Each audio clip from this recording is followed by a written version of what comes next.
नमस्कार बंधू भगिनींनो, आपल्या सगळ्यांचं सहर्ष स्वागत आहे माझ्या स्वास्तिकम या चॅनलवर। आज मी आपल्या सगळ्यांसाठी श्री शिवलीलामृत कथाचा याचा दुसरा अध्याय घेऊन आलेली आहे। तरी आपण सगळ्यांनी हे श्रवण करूया। आपण देवाला नैवेद्य दाखवून दुधाचा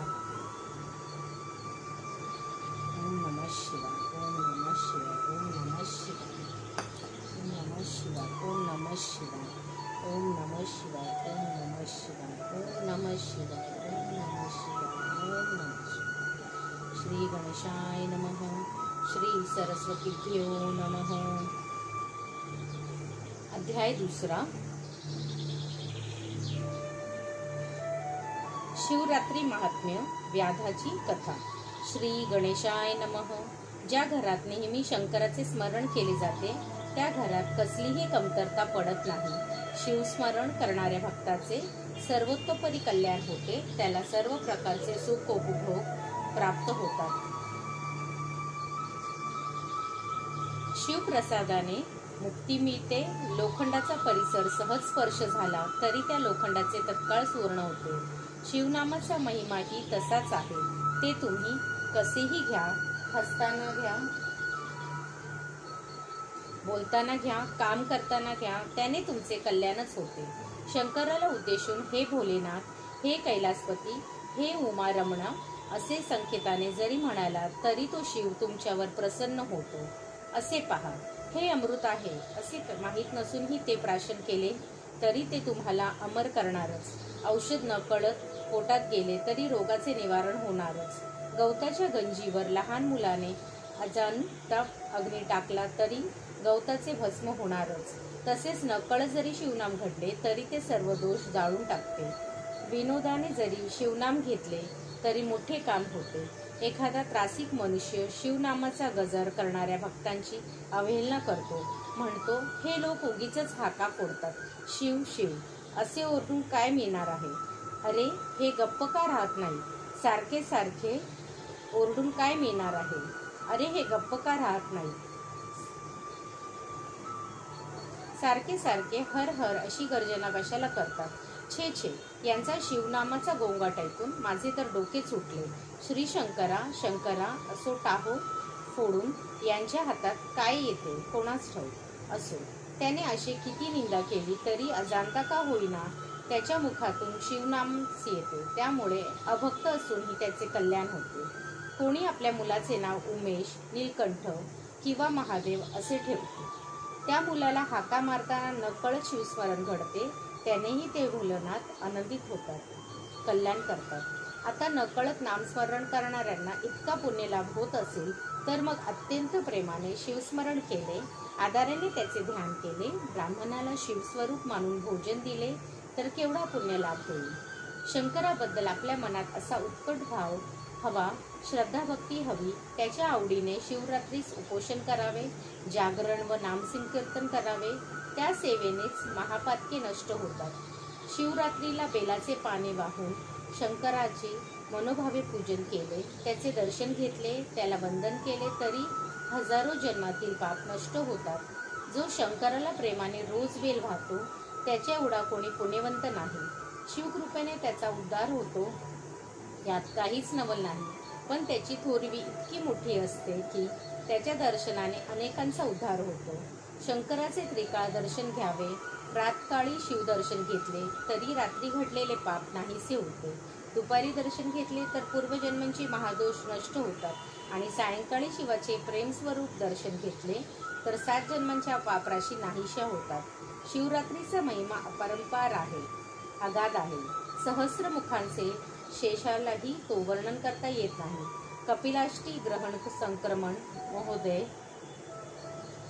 माघ किंवा पौष मासात सोमवारी सूर्योदयास अमावस्येचा प्रारंभ, श्रवण नक्षत्रात मध्य व व्यतिपाताचा अंत असतो, जो योग त्यास महोदय म्हणतात। अर्धोदय रविवारी सूर्योदयास अमावस्येचा प्रारंभ, श्रवण नक्षत्राचा मध्य व व्यतिपातांचा अंत असा जो योग त्यास अधोर्दय म्हणतात।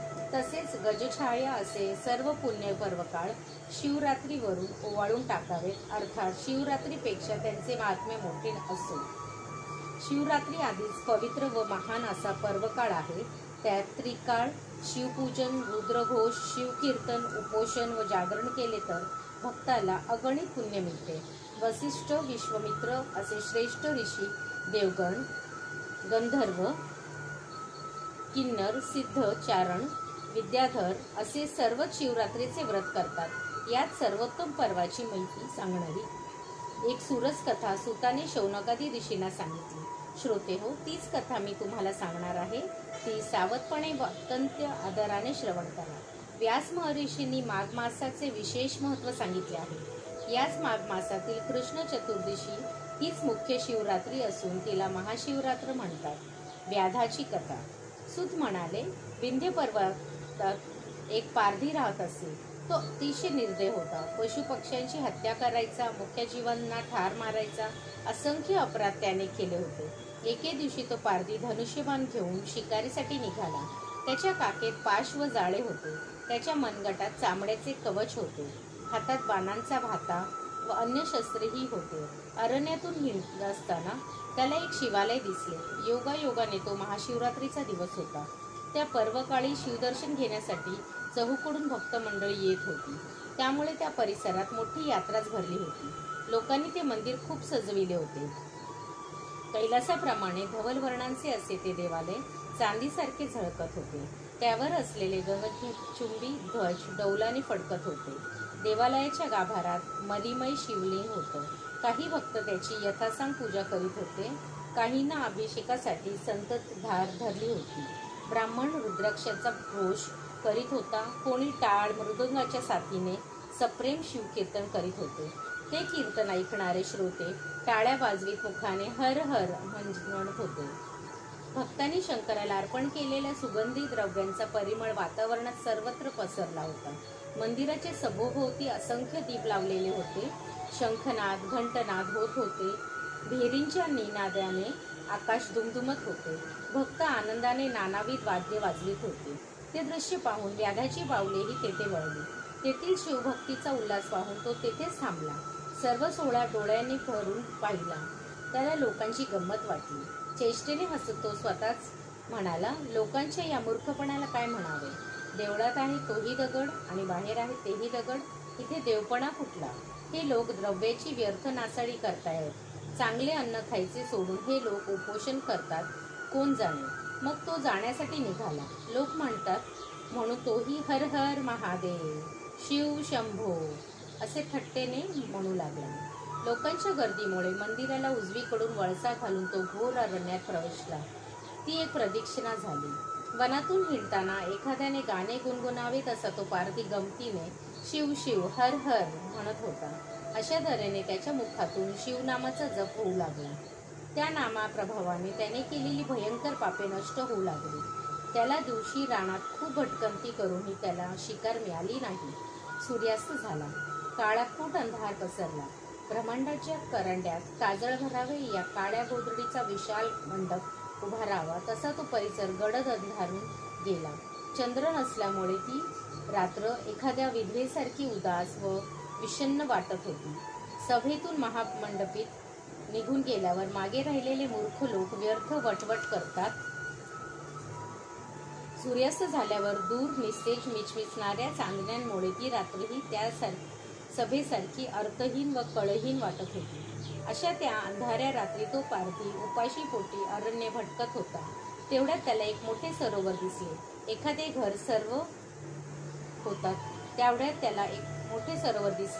घर सर्व प्रकारच्या समृद्धीने युक्त असावे तसेच तो सरोवर कमळपुष्पाने शोभून दिसत होता. त्याच्या काठी एक बिल्ववृक्ष होता. योगभ्रष्ट लोक स्वर्गातून भूलोकी जन्म घेण्यासाठी पुन्हा खाली येतात आणि त्याप्रमाणे त्याच्या फांद्या उंचावून खाली वाकल्या होत्या. त्यावरून तो पारधी झाडावर चढून बसला. त्याने धनुष्यावर बाण लावला आणि कोणीतरी पशु तेथे पाणी पिण्यासाठी येईल या आशेने वाट पाहत बसला. बराच वेळ गेला तरी सावज दृष्टीच पडेना. वाट पाहून तो कंटाळला. धनुष्यबाण बाजूला ठेवून तो जवळची बिल्वपत्रे उजव्या हाताने खोडून खाली टाकू लागला. त्या झाडाखाली ब्रह्मदेवाने स्वहस्तेने स्थापन केलेले एक शिवलिंग होते. पारध्याने खाली टाकलेली बिल्वपत्रे त्यावर पडत होती. हाही योगायोगच. त्यामुळे शंकर प्रसन्न झाला. जिभेला चाळा म्हणून तो व्याध शिव शिव हर हर म्हणत होता. त्या योगी तो नकळत शिवस्मरण करीत होता. अशा प्रकारे व्याधाला त्या शिवरात्रीस अनायासाने उपोषण घडले, जागरण घडले, पूजन व स्मरणही घडले. त्यामुळे त्याची पातके नष्ट होऊ लागली. एक प्रहर लोटला. एक हरिणी पाणी पिण्यासाठी त्या सरोवरावर आली. ती गर्भिणी होती, सुंदर व कोमल होती. तिची अंगकाती तेजस्वी होती. तिने दुरूनच त्या व्याधाला पाहिले. तो तिला यासारखा भयंकर वाटला. तिला पाहून व्याधाने धनुष्यावर बाण चढवून नेम धरला. हरिणी घाबरली. ती मनुष्यवाणीने त्याला म्हणाली, हे महापुरुषा, मी काहीही अन्याय केला नसताना तू मला बाण का मारतोस? मी गर्भवती आहे. तू मला मारू नकोस. माझ्या पोटात लहान अज्ञानी गर्भ आहे. मला मारलेस तर तोही मरेल. तुला गर्भहत्येचे महापाप लागेल. अरे, शेकडो लहान जीव मारले तर एक बोकडाच्या हत्ये इतके पाप घडते. 100 बोकडांना मारल्याने एका बैलाच्या हत्ये इतके पाप लागते. तर बैलांची हत्या म्हणजे एक गोहत्या. 100 गायींच्या वधाचे पाप एक ब्राह्मण वधा इतके असते. एका स्त्रीचा वध केल्याने 100 ब्रह्महत्यांचे पातक लागते. 100 स्त्रियांनी हत्या म्हणजे एक गुरुची हत्या, आणि एक गर्भिणीला जीवे मारणे हे तर गुरुहत्येच्या शतपट पाप आहे, असे शास्त्र सांगते. मी तर काहीच अपराध केलेला नाही, मग मला का मारतोस? पारधी म्हणाला, घरी माझे कुटुंब उपाशी पोटी माझी वाट पाहत आहे. शिकार मिळाली तरच त्यांना मी काही खाऊ घालू. मीही निराहार आहे. दिवसभरात माझ्या पोटात अन्नाचा कणही गेलेला नाही. पण मला एका गोष्टीचे खूपच नवल वाटत आहे. तू हरिणी असून मनुष्यप्रमाणे शास्त्राच्या गोष्टी कशा बोलतेस? तुला पाहिल्यावर मलाही तुझी दया येऊ लागली आहे. तू विशाल नेत्रांनी सुंदर हरिणी आहेस. तू पूर्वी कोण होतीस? तुला एवढे ज्ञान कोठून प्राप्त झाले ते सर्व मला सांग. हरिणीची पूर्वकथा. हरिणी म्हणाली, पूर्वी देव आणि असुर यांचे क्षीरसागर मंथन करून जी 14 रत्ने बाहेर काढली त्यात मीही होते. मी रंभा नामक अप्सरा होते. मला पाहून देवदिकांनी मोह पडायचा. माझ्या प्राप्तीसाठी तपस्वी लोक अपार तपश्चर्या करायचे. माझ्या नेत्रकटाक्ष रूपी जाळ्यामध्ये देवांचे मनोरूपी मासे अलगद सापडायचे. माझ्या अंगसुंगधांनी आकर्षित होऊन मुनिरूपी भ्रमर माझ्या मागे मागे धावायचे. माझे सुमधुर गायन ऐकण्यासाठी अमृतपान करणारे देव मृगासारखे मुक्त होऊन धावत यायचे. मी स्वर्गातील दिव्य भोग भोगीत असे. तेथे माझ्याशी सौंदर्यात बरोबरी करू शकेल असे कोणीही नव्हते. याचा भाव्याचा तोच परिणाम झाला. स्वतःबद्दलच्या अभिमानाने मी गर्विष्ठ झाले. मी शिवभक्ती सोडली. शंकराची पूजा अर्चा, नामस्मरण, भजन, शिवरात्र, सोमवार व प्रदोषवते करण्याचीही झाली. माझी बुद्धीच भ्रमिष्ट झाली होती जणू. अमृत प्यायचे सोडून मी मद्य पिऊ लागले. मला देवतांची संगत आवडेना.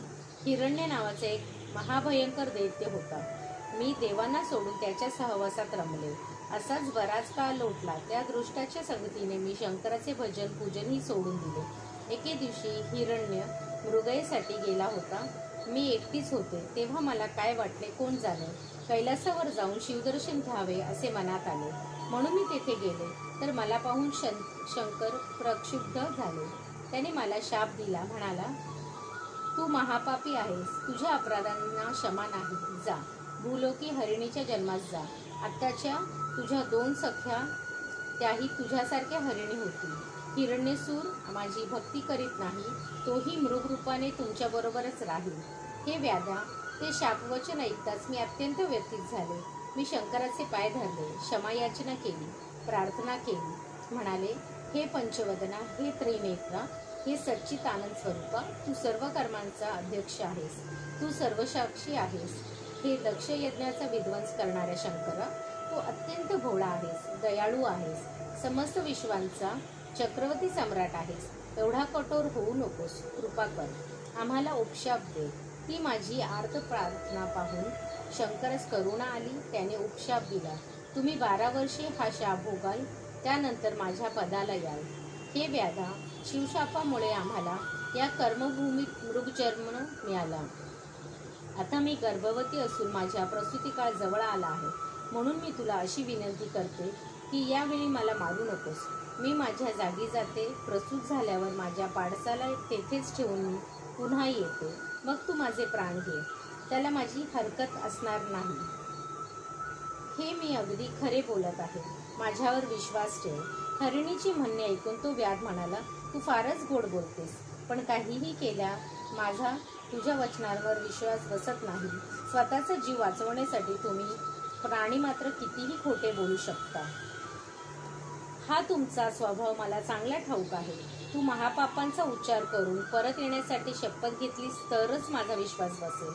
तेव्हा व्याधाचे समाधान करण्यासाठी त्या गरीब हरिणीने कशी शपथ घेतली. ती म्हणाली, मी माझे वचन पाळले नाही तर ब्राह्मण कुळात जन्मूनही जो नर वेदशास्त्रांचे अध्ययन करीत नाहीत, सत्य बोलत नाहीत, शुचित्व पाळत नाहीत, संध्या करीत नाहीत, तो अधम होय. वर्णधर्माचे पालन न केल्याने त्या विप्रास जे पाप लागते ते मला लागेल. वेदांची विक्री केल्याने, कृतज्ञपणे वागल्याने, दुसऱ्याला त्रास दिल्याने, भक्ती न केल्याने, दान देणाऱ्यास विघ्न आणण्याने, गुरुची निंदा श्रवण केल्याने, हरिहरांची निंदा केल्याने, ब्राह्मणांना दिलेले दान परत मागून घेतल्याने, साधूची निंदा केल्याने, शास्त्राच्या आधारे कलह केल्याने, नाना प्रकारचे भ्रष्ट मार्ग आचरण केले, स्वधर्म सोडून दिल्याने जे पाप लागतात ते मला लागेल. पापे व त्यांचे पापांचे परिणाम. हे व्याधा, लोक स्वार्थापोटी अनेक प्रकारची पापे करण्यास उद्युक्त होतात. त्या निषिद्ध कर्मामुळे त्यांना जे परिणाम भोगावे लागतात ते मला चांगले ठाऊक आहे. असे असताना तुला वचन देऊन ते मोडण्याचे धाडस मी कसे करेन? मी तुला त्याविषयी थोडक्यात सांगते, ऐक. जे देवालयात जाऊन तांबूल भक्षण करून हरिकीर्तन व पुराण ऐकतात त्यांना त्या पापामुळे कोड येते. जे देवालयासारख्या अत्यंत पवित्र स्थानी स्त्री संभोग करतात, पती पत्नीचा वियोग घडवून आणतात, ते पुढील जन्मात अभागी व नपुंसक होतात. जे दुसऱ्यांच्या वर्मावर बोट ठेवून त्यांची निंदा करतात ते कावळ्याच्या जन्मात जाऊन साऱ्या जगातील घाण खातात. जो गुरु स्वतःजवळ विद्या असूनही ती शिष्यांना सांगत नाही तो पिंगळा म्हणून जन्म होतो. जे ब्राह्मण अयोग्य दान घेतात त्यांना गंडमाळा हा रोग होतो. दुसऱ्या प्रदेशातील गायी पळवून आणणारे पुढील जन्मात अल्पयुषी होतात. जो राजांचा आपल्या प्रजेला त्रास देतो तो अन्य जन्मात वाघ किंवा साप होतो. साधूजनांना अकारण छळणाऱ्यांना निर्वंश होतात. ज्या स्त्रिया हट्टाने व्रतवैकल्य करतात, पतीची उपेक्षा करतात, घरात धनधान्य असूनही खाऊ पिऊ घालत नाही, त्या स्त्रिया पुढील जन्मी वटवागळे होतात. आपल्या पती कुरूप आहे म्हणून त्याचा त्याग करणाऱ्या स्त्रिया पुढील जन्मी बालविधवा होतात. तेथेही जार कर्म केल्यास पुढील जन्मात त्या वैश्या होतात. ज्या आपल्या पतीशी तिरस्काराने बोलतात, त्यांची निंदा करतात, त्या दासी किंवा उलटा म्हणून जन्म घेतात. जो सेवेकडून सेवा घेतो पण त्याला वेतन देत नाही तो भिकारी होऊन दारोदार हिंडतो. जो पती पत्नींचे गुप्त बोलणे लपून ऐकतो त्याची स्त्री परावासात हरवते, त्याची अनन्न दशा होते. मालकाशी द्रोह करणाऱ्या नोकरास पुढे कुत्र्याचा जन्म मिळतो. जारण मारणाचे प्रयोग करणारे मृत्यूनंतर भूत प्रेत व पिशाच्य योनी जन्म घेतात. साधूला मुद्दाम उपाशी ठेवून त्याचा छळ करणारे आयुष्यभर दुष्काळाला तोंड देतात. जी स्त्री रजस्वला असताना घरात सर्वत्र वावरते तिचे पूर्वज पतन पावतात, नरकात रक्तामध्ये खित्तपत पडतात. तिच्या घरी देव व पितरही येत नाही. जे लोक देवासमोर तेवणाऱ्या दिव्यातील तेल चोरून नेतात ते पुढील जन्मी निपुत्रिक होतात. ज्या स्त्रिया स्वयंपाक करताना अन्न चोरून खातात त्यांना मांजरीचा जन्म मिळतो. ज्या स्त्रिया ब्राह्मणांना वाईट अन्न खायला घालून स्वतः मात्र चांगले अन्न खातात त्यांचा गर्भपात होतो. जो आपल्या जन्मदात्यांना कष्ट करायला लावतो तो पुढील जन्मात माकड होतो. जी सून आपल्या सासू सासऱ्यांना छळते तिची मुले वाचत नाहीत. हे व्याधा, मी जर शब्द देऊनही माघारी परत आले नाही तर ही सर्व पापे माझ्या माथी बसो. माझे बोलणे असत्य असेल तर माझ्याकडून शिवपूजेचा अपहार घडला असे होईल. मी पुन्हा निश्चयाने सांगते, मी वचनभंग करणार नाही. हीच माझी शपथ आहे. व्याध म्हणाला, ठीक आहे, तू एवढी शपथ घेतली आहेस तर जा, पण रात्र संपण्याआधी परत ये. हरिणी म्हणाली, व्याधा, माझ्या बोलण्यावर विश्वास ठेवून तू हे पुण्यकर्मच करीत आहेस. त्या योगे तू पुढे शिवपदात जाशील. नंतर सरोवरातील पाणी पिऊन ती हरिणी आपल्या कुटुंबात परतली. ती निघून गेल्यावर बेलाच्या वृक्षावर बसलेला तो व्याध पुन्हा उजव्या हाताने बेलाची पाने खोडून खाली टाकू लागला. ती वृक्षाखाली असलेल्या शिवलिंगावर पडू लागली.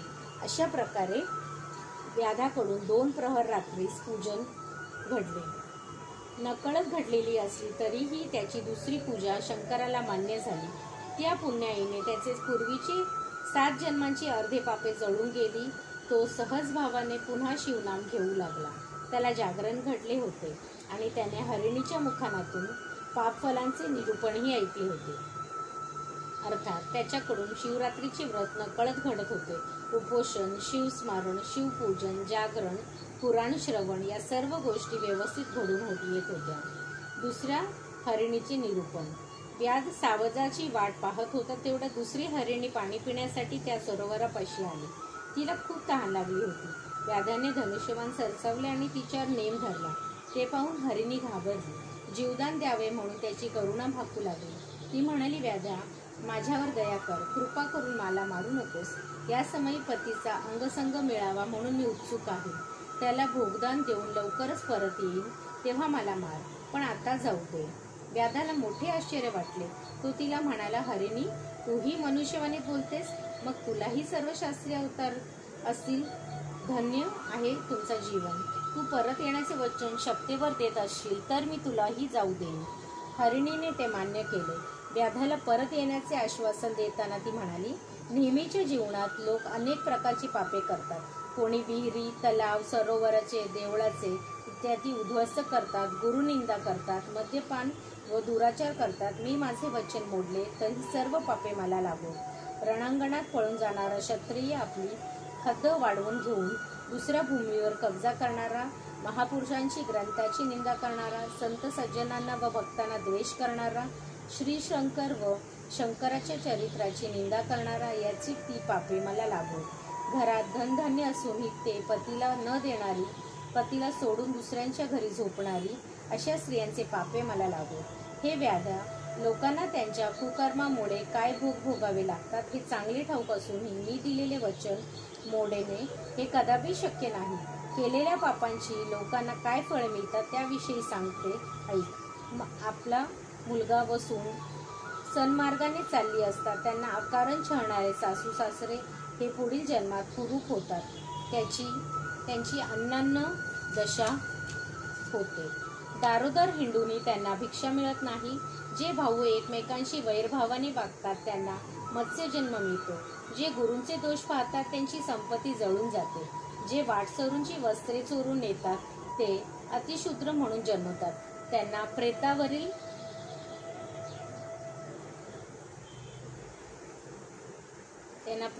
वस्त्रे वापरावी लागतात आणि तपस्वी आहोत असे सांगून जे अत्याचार करतात ते सुरवंट होतात. जी दासी धन्याची सेवा करीत नाही ती मगर होते. पैसे घेऊन कन्येचा विक्रय करणारा हिंस्र श्वासपदाचा जन्मास जातो. पत्नी मनोभावे सेवा करीत असताना जो पती तिला अकारण त्रास देतो त्याच्या कुटुंबात फूट पडते. ही फूटते अनेक जन्म घेतली तरी सुटत नाही. जो ब्राह्मण रस विकतो तो स्वतःच्या आणि त्याच्याकडून रस विकत घेणाऱ्या दोघेही दोषी असतात. ते मद्यपी होतात. जो ब्राह्मणाचा अपमान करतो तो ब्रह्मराक्षस होतो. जो उपकार करत्यास विसरतो तो कृमी यवनात जन्म घेतो.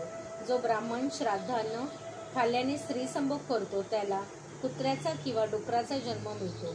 जो मनुष्य सर्वासमक्ष खोटी साक्ष देतो त्याची पूर्वज त्याचे क्षणी नरकात पडतात. 2 स्त्रियांशी लग्न करून जो त्यातील एकीचेच मन राखतो तो कुत्र्याच्या अंगावरील गोचीड होतो. जो दुसऱ्यांच्या पाण्याचा पुरवठा अडवतो त्याला पुढील जन्मात मलमूत्र अवरोध होतो. जो साधूंची निंदा करतो त्याचे दात पडतात. जो देवळात जेवतो तो पुढील जन्मात अशक्त व दुर्बल होतो. राजाची निंदा करणाऱ्यांची भूक मंदावते, पाचनक्रिया बिघडते.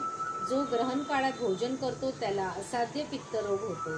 दुसऱ्याची मुले परदेशात विकणारा पुढील जन्मात कुष्ठरोगी होतो.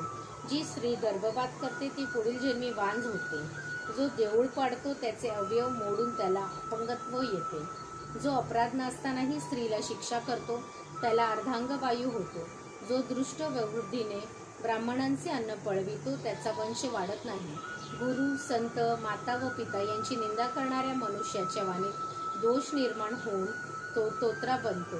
जो ब्राह्मणांना दंडुक्यात मारतो त्याला व्याधी होऊन अंगातून कळा येतात। जो संताशी वादविवाद करतो त्याला पुढील जन्मात मोठे दात येतात। जो देवळासमोर पिंपळ आदी वृक्ष तोडतो तो पांगळा होतो, त्याची अन्नान्न दशा होते। दारोदार हिंडूनही त्याला भिक्षा मिळत नाही। जो सूतक असलेल्या घरचे अन्न खातो त्याच्या उदरात अनेक प्रकारचे रोग होतात। जो सुगंधी द्रव्यांचा एकटाच उपभोग घेतो तो पण दुसऱ्याला जराही देत नाही, त्याच्या अंगाला पुढील जन्मांचे दुर्गंधी येते। जो ब्राह्मणांकडून घेतलेले कर्ज फेडत नाही त्याचा पिता पुढील जन्मात लवकरच मरण पावतो। जो पानवणठ्या जवळ असलेली झाडे तोडून सावली नष्ट करतो त्याला कुठेही जागा मिळत नाही। जो मनुष्य ब्राह्मणाला अशी आशा लावतो पण दान देत नाही तो पुढील जन्मात अन्नासाठी घरोघर हिंडतो। जो स्वतःच्या मुलाचा द्वेष करतो, गरिबाचे लग्न मोडतो, त्याच्या पत्नीच्या पोटात दोष निर्माण होऊन ती वंध्या होते। जो ब्राह्मणांना जबरदस्ती बंदीत टाकतो त्याला यम नरकात टाकतो व संडासाने मारतो। जो पवित्र ग्रंथाचे श्रवण करत नाही तो जन्मोजन्मी बहिरा होतो। जो आपल्या मातापित्याला त्रास देतो त्याने ठरवलेले कोणतेही कार्य सिद्धीस जात नाही। जो एकाच देवीच्या भक्ती करतो पण अन्य सर्व देवांची निंदा करतो त्याला पुढील जन्मी एकच मुलगा होतो। जो गायीचा वध करतो त्या चांडाळास पुढील जन्मी भांडखोर पत्नी मिळते। जो बैलाची हत्या करतो त्याला महामूर्ख पुत्र होतो। जो पशुपण चारा पाणही न देता उपाशी मारतो त्याला पुढील जन्मात मुखी मुले होतात। जो दुसऱ्या दिवशी पतिव्रता पत्नीची अभिलाषा करतो तिला भोगू इच्छितो त्याला अन्य जन्मात कुरूप व भांडखोर पत्नी मिळते। जो पारधी अनेक जीवांची हत्या करतो त्याला अपस्मार मिळते। जो पारधी अनेक जीवांची हत्या करतो त्याला अपस्मार रोग होतात। गुरुचा त्याग करणारा चांडाळ मनुष्य रोज किंवा रविवारी सूर्याकडे तोंड करून मूत्र विसर्जन करतो त्याचे पुढील जन्मात लहानपणीच दात पडतात व अकाली केस पिकतात। जो मनुष्य पुत्रशोक करणाऱ्यास हसतो तो निपुत्रिक होतो। हे व्याधा, मी पतीला भोग देऊन तुझ्याकडे लवकरच परत येईल। मी माझे वचन पाळले नाही तर मी सांगितलेली ही सर्व पातके मला लागतील। ती हरणी दिलेला शब्द पाळेल की नाही याविषयी व्याध्याच्या मनात शंकाच होती, पण तरीही त्याने तिला जाऊ दिले। तो तिला म्हणाला, हरिणी, तुझे ज्ञान खरोखरच विलक्षण आहे। तू आपल्या घरी जाऊन लवकरच परत ये, मला दिलेले वचन पाळ। तेव्हा ती हरिणी पाणी पिऊन परत गेली। मृगाचे निरूपण। ती हरिणी निघून गेल्यावर तो पारधी पुन्हा शिवनाम घेत सावधपणे सावजाची वाट पाहू लागला। हाताला चाळा म्हणून बिल्वपत्रे तोडून खाली टाकू लागला। तेवढ्यात एक तहानलेला मृग पाणी पिण्यासाठी सरोवरापाशी आला। बरी शिकारपट सापडली असे म्हणून व्याध्याने धनुष्यावर बाण लावून नेम धरला। आता तू लक्ष साधणार तोच तो हरिण दिनवदन होऊन मनुष्यवाणीने बोलू लागला। तो म्हणाला, हे व्याध्या, तू मला आता मारू नकोस। माझ्या स्त्रिया पतिव्रता आहेत, त्यांचे माझ्यावर खूप प्रेम आहे। माझ्या मरणाचे त्यांना खूप दुःख होईल, म्हणून मी घरी जाऊन त्यांचा अखेरचा निरोप घेऊन येतो, त्यांचे सांत्वन करतो। व्याध म्हणाला, मी तुझ्या बोलण्यावर कशी विश्वास ठेवू? मृग म्हणाला, मी तुला येथेच येण्याचे प्रतिज्ञापूर्वक वचन देतो। दिलेले शब्द मी कधीही मोडणार नाही, ही माझी शपथ आहे।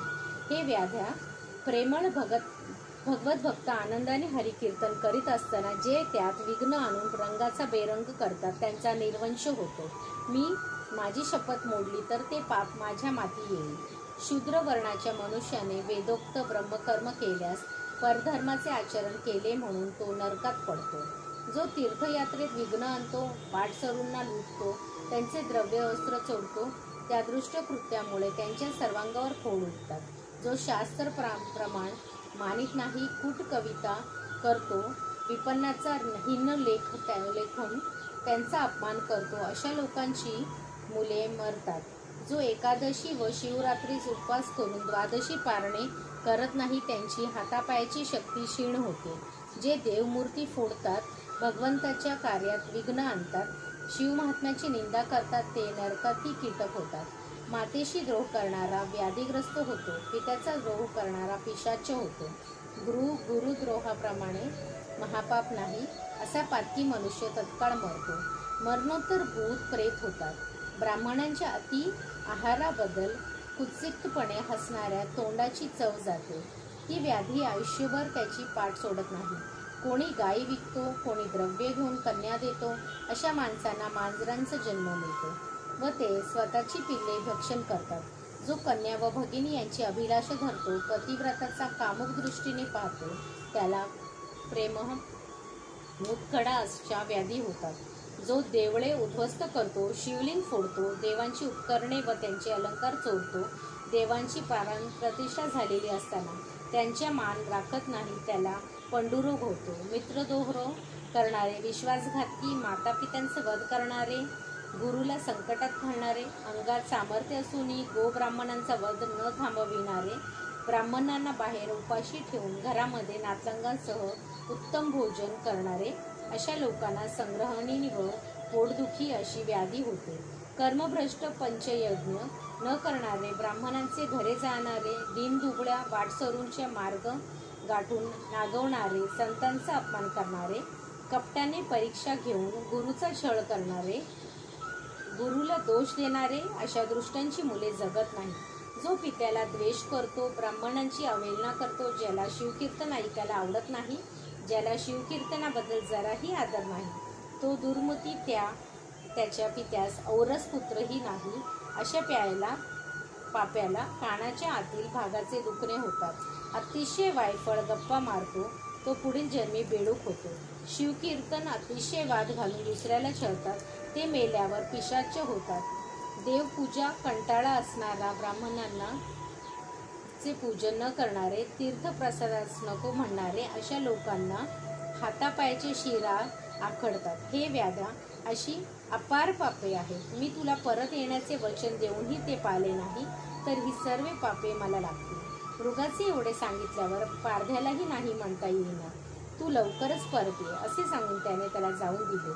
मग तो पुन्हा शिवनाम घेऊन त्या नामाप्रमाणे त्याच्या डोळ्यात शंकराची भक्ती निर्माण झाली. त्याचा कंठ दाटून आला, डोळ्यात अश्रू आले. वेळ घालविण्यासाठी पुनरुपी तो बिल्वपत्रे खोडून खाली टाकू लागला. ती खाली शिवलिंगावर पडत होती. अशा प्रकारे त्या महाशिवरात्रीच्या परमपवित्र पर्वकाळी त्या व्याधाकडून उपोषण, जागरण, श्रवण आणि रात्रीच्या 4 प्रहारात शिवपूजन घडले. त्या पुण्यप्रभावाने त्याची 7 जन्मांची सर्व पापे जळून भस्म झाली. 3ऱ्या हरिणीचे निरूपण. रात्रीचे प्रहर सरत आले तशी पूर्व दिशा उजळू लागली. उगवत्या सूर्यबिंबामुळे तिने लाल कुंकूच भाळी लावले आहे असेच त्याला वाटत होते. त्यावेळी आणखीन एक हरिणी पाणी पिण्यासाठी तेथे आली. तिला पाहताच व्याधाने बाण रोखला. आपल्यासमोर त्याच्या रूपाने साक्षात काळच उभा आहे हे पाहून ती हरिणी घाबरली. तरीही स्वतःला सावरून ती म्हणाली, हे व्याधा, तू मला मारू नकोस. वनामध्ये माझी पाडसे उपाशी आहेत. मी त्यांना स्तनपान करून तुझ्याकडे परत येईन आणि समाधानाने मरण पत्करेन. ते ऐकून व्याधाला अत्यंत आनंद झाला. तिच्याकडून शास्त्रार्थ जाणून घेण्यासाठी तो उत्सुक होता, म्हणून त्याने तिला शपथ घेऊन जाण्यास सांगितले.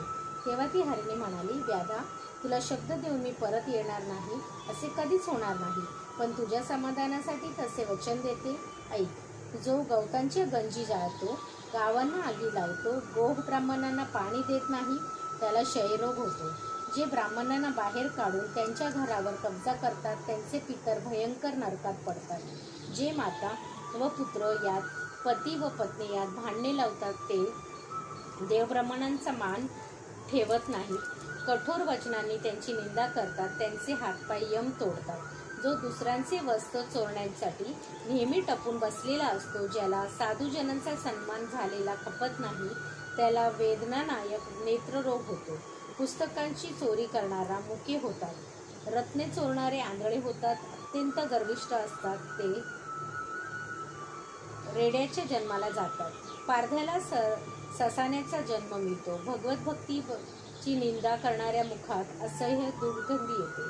जो मातापित्याला मारहाण करतो तो लुळा पांगळा होतो. जो अत्यंत कंजूष असतो, जराही द्रव्य खर्च करत नाही, तो पुढील जन्मी महाभुजंग होतो.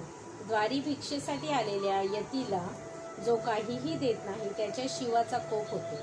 त्याची संतती व संपत्ती दत्त होते. जो जेवायला बसलेले ब्राह्मणाला ताटावरून उठवून बाहेर घालवीत, त्याच्यापेक्षा दुराचारी दुसरा कोणीही नाही.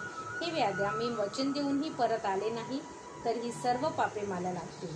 हरिणीच्या मुखातून ते धर्म अधर्म विषयक निरूपण ऐकून पारधी सत्तागीत झाला. तो तिला म्हणाला, ठीक आहे, तू पाणी पिऊन स्वस्थानी जा, बाळांना स्तनपान दे आणि मगच परत ये. त्याप्रमाणे हरीने पाणी पिऊन आपल्या पिल्लांपाशी आली. त्यांना स्तनपान देऊन तृप्त केले. इकडे पहिली हरणी प्रसूत झाली. दुसरीने अंगसंग देऊन पतीला संतुष्ट केले. आता व्याधाला दिलेले शब्द पाळायचा होता, म्हणून मृगाने आपल्या स्त्रियांचे सांत्वन केले व म्हणाला, आपण व्याधाकडून जाऊन या. मग तो मृगराज त्याच्या 3 हरणींना त्यांच्या पाडचे अशी सर्व जन त्या व्याधापाशी आले. मृग म्हणाला, व्याधा, मी तुला दिलेले वचन पूर्ण केले आहे. तू सर्वात आधी माझा प्राण घे. हरिणी म्हणाली, तू आमचा वध कर. पतीच्या आधी मरण आले तर आम्हाला सद्गती मिळेल. पाडसांनीही नीट विचार केला व म्हणाली, मातापित्याशिवाय जगणे म्हणजे आमच्यासाठी मरणच. तू आधी आम्हाला मार. व्याध आणि मृग परिवाराचा उद्धार. त्या सर्वांचे ते बोलणे ऐकून व्याधाचे मन भरून आले. डोळ्यातून अश्रुधारा वाहू लागल्या. त्याने सर्व हरणांना वंदन केले व म्हणाला, आहाहा, आज माझे जीवन धन्य झाले. तुमच्या मुखातून निरूपण ऐकले आणि माझी अनेक जन्मांची पापे जळून गेली. माझे मन व शरीर पावन झाले. तुम्हीच माझे गुरु आहात. तुम्हीच माता पिता, तुम्हीच देव. हा संसार, माझी बायको व मुले या सर्व गोष्टी व्यर्थ वाटू लागल्या आहेत. आता केव्हा एकदा शिवपद प्राप्त होईल असे मला झाले आहे. तो पारधी असे गहिवरून बोलत आहे. तेवढ्यात तेथे एक दिव्य विमान आले. त्यामध्ये 5 मुखे व 10 भुजा असलेल्या व्याघ्रावर धारण केलेल्या व अत्यंत तेजस्वी असे दिव्य शिवगण होते. त्यांचे अद्भुत तेज 10 दिशांमध्ये मावत नव्हते. किन्नर दिव्य वाद्य वाजित होते. विद्याधर मधुर आलाप काढीत गायन करीत होते. देव स्वर्गातील दिव्य पुष्पांचा वर्षाव करीत होते. तेवढ्यात सर्व हरणांना दिव्य देह प्राप्त झाले. व्याधमुखाने सप्रेम शिवनाम घेत होता. त्याने शिवगणांना साष्टांग नमस्कार केला. तेव्हा परिस्पर्श होतात, लोखंडाचे स्वर्ण होतात, तसेच त्याचेही स्वरूप बदलले. तोही पंचमुख, दशमुख, भुज व तेजस्वी दिसू लागला. शिवगणाने त्याला विमानात बसण्याची विनंती केली. तेव्हा तो दिव्यत्वास प्राप्त झाला. मृगासह विमानात बसला. देव आणि त्याची स्तुती करू लागला. व्याध शिवलोकी गेला. त्याला शिवपद प्राप्त झाले. मृग परिवार दिव्य तारकांच्या रूपात आकाशात झळकू लागला. लोक आजही मृग नक्षत्रातील हे तारे पाहतात. श्रीधर कवी म्हणतात, सत्यवती सुत व्यासाने लिंगपुराणात जी रसाळ कथा सांगितली तीच मी मराठी वर्णात केली आहे. सज्जनांनी ब्रह्मानंद युक्त होऊन ती अहोरात्र श्रवण करावी. धनधान्य ते ब्रह्मानंद युक्त होऊन ती अहोरात्र श्रवण करावी. धन्य धन्य ते शिवरात्री व्रत. धन्य शिवरात्री व्रता महात्म्य कथा. तिच्या श्रवणाने महापातके जळून जातात. हे महात्म्य जे लक्षपूर्वक वाचतात तेही पुण्यवंतच होत. हे शिवलीला रूपी अमृत तुम्ही देवासमान असलेल्या सज्जन श्रोत्यांनी प्राशन्य करावे. निंदक, कुटील, कृतकी व असुरी प्रवृत्तीच्या लोकांना हे कसे प्राप्त होणार? श्री गुरु ब्रह्मानंद हेच कैलासनाथ, त्यांचे शरण हेच कमळ होत आहे. तेथे हा श्रीधर कवी भ्रमर रूपाने शिवनामाचे गुंजन करतो. स्कंदपुराणातील ब्रह्मोत्तर खंडात असलेले शिवलीलामृत हा महान ग्रंथ सज्जनांची अखंड श्रवण पठण करावा अशी विनम्र प्रार्थना. हा 2रा अध्याय अतिशय गोड आहे. अध्याय 2 समाप्त. श्री सांब सदाशिव वर्णमस्तु. शुभम भवतु, शुभम भवतु, शुभम भवतु. ओम नमः शिवाय. ओम नमः शिवाय.